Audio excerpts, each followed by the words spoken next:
지금부터 CSS 수업을 시작하겠습니다. 자, CSS는 웹페이지를 꾸며주는 언어예요. 그렇기 때문에 우리가 CSS를 배우기에 앞서서 먼저 선행해서 여러분들이 알고 계셔야 될 기술이 있는데 그게 뭐냐면 바로 HTML입니다. 자, 이 HTML은 CSS가 있기 이전부터 있었던 이 웹으로 치자면 태초의 언어입니다. 웹과 관련된 여러가지 언어들이 지금은 존재하지만 그 중에 처음 시작할 때부터 존재했던 이 웹의 토대라고 할 수 있는 것이 바로 HTML입니다. 그래서 이 HTML은 우리가 지금 배우려고 하는 CSS가 없어도 혼자 잘 지낼 수 있어요. 하지만 우리가 지금 배우려고 하는 CSS는 HTML이 없으면 혼자 잘 지낼 수가 없습니다. 그렇기 때문에 여러분이 혹시 HTML을 전혀 모르신다면 지금 시작을 좀 잘못하신 거예요. CSS 하지 마시고 HTML을 먼저 보신 다음에 이 수업을 들으시면 되겠습니다. 자, 그런데 그렇다고 HTML을 여러분이 능통해야 된다는 것은 아니고요. HTML의 기본 문법 정도만 파악하고 이 수업으로 오시면 됩니다. HTML 문법을 파악하는 거는 제 생각에는 30분도 걸리지 않습니다. 자, 아무튼 HTML과 CSS는 그런 관계 속에 있는데요. 자, 그렇기 때문에 우리가 CSS를 얘기하기에 앞서서 HTML의 본질이 무엇인가를 좀 생각해 볼 필요가 있습니다. 자, HTML의 본질은 무엇일까요? 자, 많은 사람들이 또 저를 포함해서 HTML의 본질은 바로 정보라고 봅니다. 자, HTML이라는 언어는 전자출판을 위해서 만들어진 언어입니다.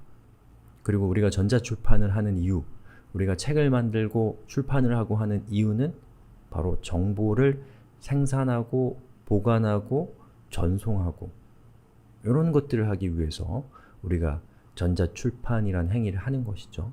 그렇기 때문에 HTML에서 가장 중요한 것은 어떻게 정보를 잘 표현할 것인가 라고 하는 거기에 있습니다. 자, 그런데 사람들은 처음 HTML이 등장했을 때는 HTML은 특별히 디자인이라고 할 게 별로 없었어요. 물론 제목은 크고 부제목은 조금 작고 이 정도의 디자인이 있었지만 이 웹페이지를 만드는 사람이 어떤 창의력을 발휘해서 디자인을 멋있게 할 수 있는 그런 기능이 아예 없었기 때문에 처음 HTML이 등장했을 때는 이 웹 디자인이라는 분야 자체가 없었다고 할 수가 있습니다. 자, 그런데 이 사람의 어떤 욕망은 끝이 없잖아요. 처음에는 HTML만으로도 사람들은 행복했지만 시간이 지남에 따라서 곧 사람들은 웹페이지가 좀 더 아름답기를 바라는 거죠. 자, 그러면서 이 HTML을 만든 사람들, 또 웹을 만드는 사람들은 이 HTML의 태그 아시죠? 자, 그 태그에 이 디자인과 관련된 태그들을 추가하기 시작합니다. 그러면서 HTML은 정보로서의 기능과 그리고 그 정보를 아름답게 꾸미는 표현, 쉽게 얘기해서 디자인으로서의 기능을 동시에 갖게 됩니다.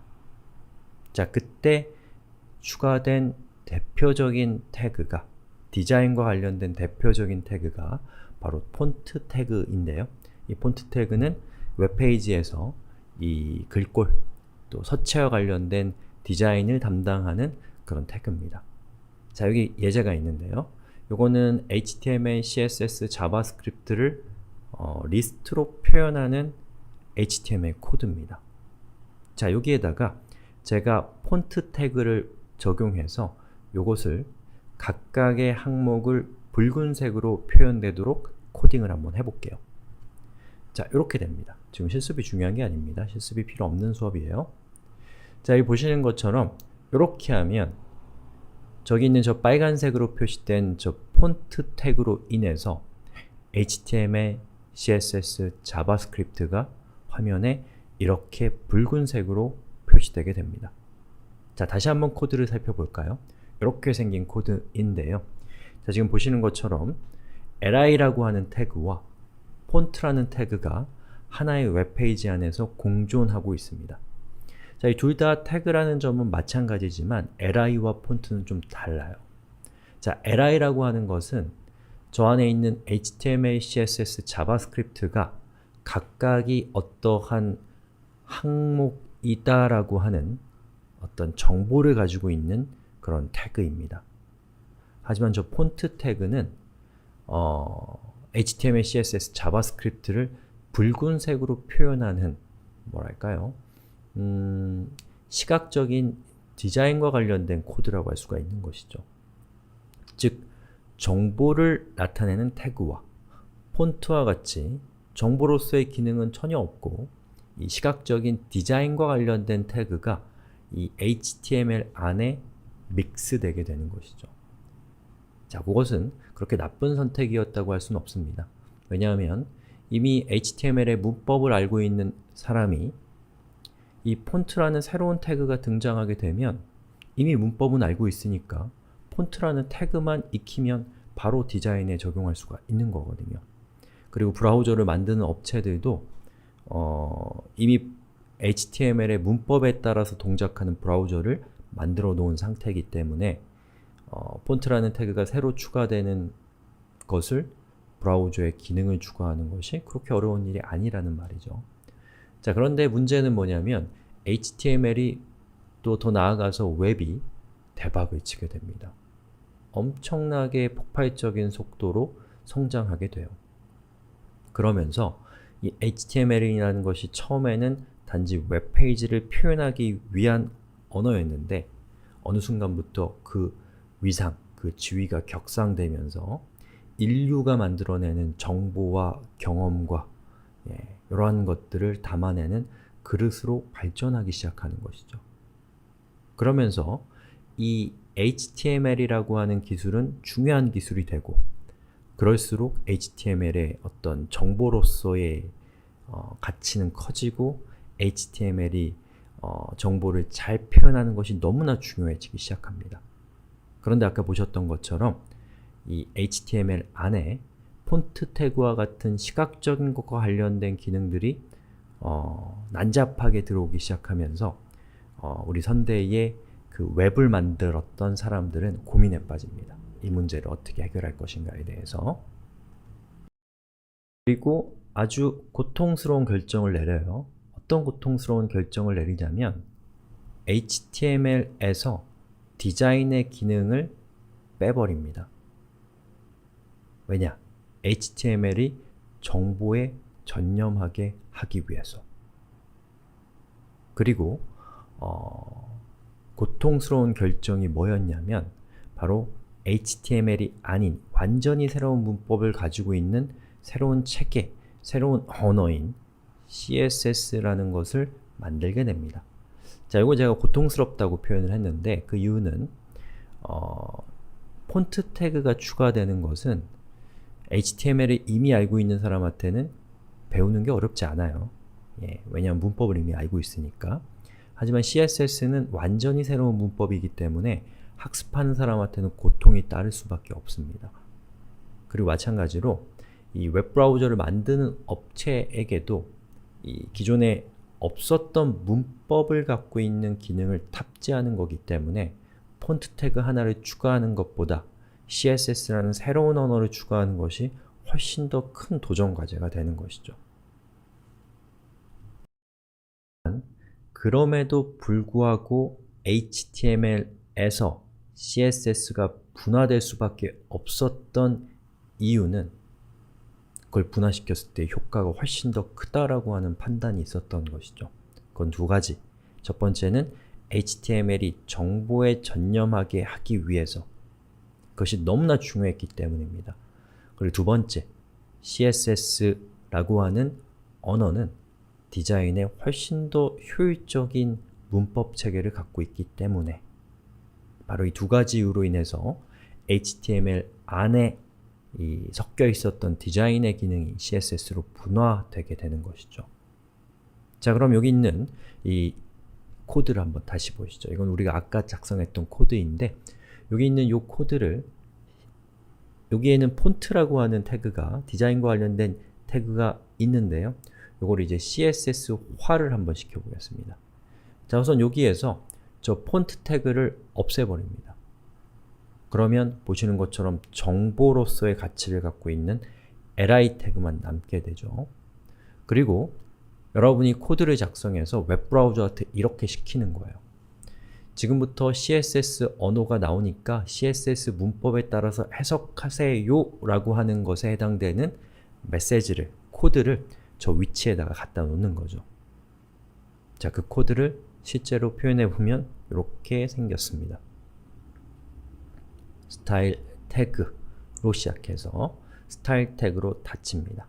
그래서 저기 있는 저 스타일 태그 사이에 들어오는 코드는 HTML이 아니니까 CSS의 문법에 따라서 해석해서 거기에 쓰여있는 대로 동작하라고 여러분이 웹페이지를 만드는 사람이 웹브라우저에게 지시할 수 있게 되는 것이죠.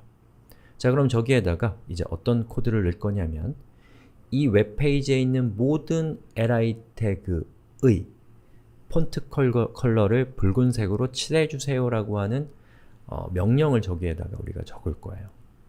이렇게 적으면 당연히 동작 안 하겠죠. 왜냐하면 이건 그냥 한국어니까.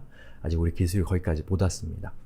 자, 그럼 어떻게 하면 되냐면 자, 우선 이 웹페이지에 있는 모든 li 태그를 웹브라우저가 알아들을 수 있는 기호로, 언어로 바꿔보겠습니다. 이렇게 하시면 됩니다. li 쉽죠? 자, 그 다음에 폰트 컬러를 붉은색으로 칠해주세요는 컬러를 레드로 한다라는 뜻에서 이렇게 코드를 작성하면 됩니다. 그리고 li가 어디까지 효과를 받는지 그거를 이제 경계를 져주기 위해서 보시는 것처럼 이렇게 중괄호로 묶어주게 되면 이 코드는 이 웹페이지에 있는 모든 li의 폰트 컬러를 붉은색으로 해주세요 라는 것을 이 웹페이지를 만든 여러분이 웹브라우저에게 요청한 겁니다. 그럼 웹브라우저는 그 요청에 따라서 웹페이지를 만들겠죠. 자, 그래서 이 코드를 다시 살펴보면 보시는 것처럼 여기에 있는 요 li는 HTML의 그 코드만 탁 간결하게 남게 됐어요. 그리고 동시에 CSS는 저 위에 탁 들어가 있는 거죠. 다시 말해서 이전에 폰트 태그를 썼던 것보다 훨씬 더 정보와 디자인이 엄격하게 분리되게 되었다라는 것이죠.